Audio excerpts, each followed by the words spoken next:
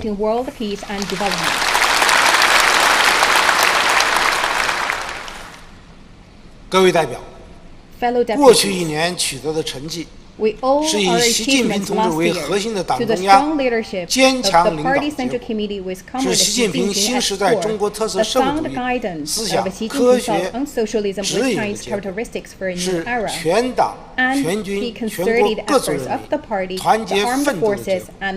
我代表国务院向全国各族人民、向各民主党派、各人民团体和各界人士表示诚挚感谢。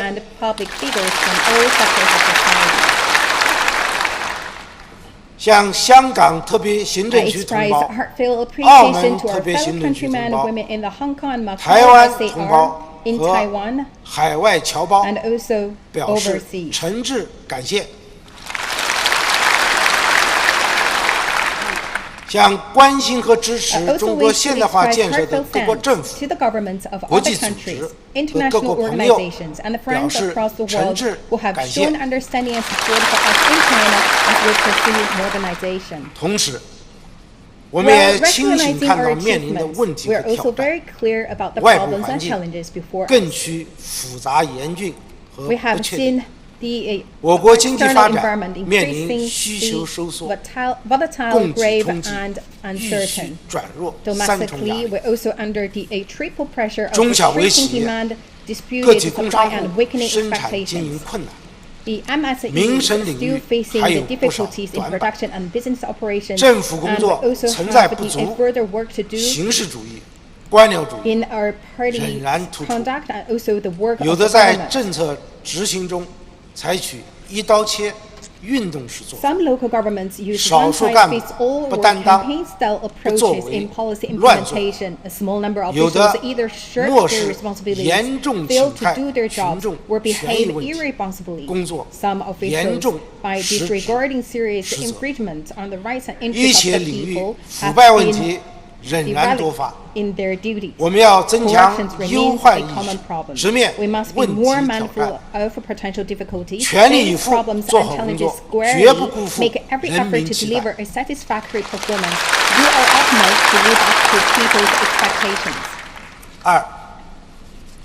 2022年经济社会发展总体要求和政策取向。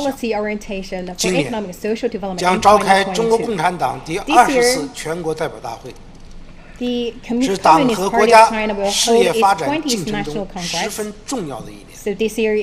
做好政府工作，要在以习近平同志为核心的党中央坚强领导下，以习近平新时代中国特色社会主义思想为指导，全面贯彻落实党的19大和19届历次全会精神，弘扬伟大建党精神，坚持稳中求进工作总基调，完整、准确、全面贯彻新发展理念，加快构建新发展格局，全面深化改革开放，坚持创新驱动发展，推动高质量发展，坚持以供给侧结构性改革为主线，统筹疫情防控和经济社会发展，统筹发展和安全，继续做好六稳六保工作，持续改善民生，着力稳定宏观经济大盘，保持经济运行在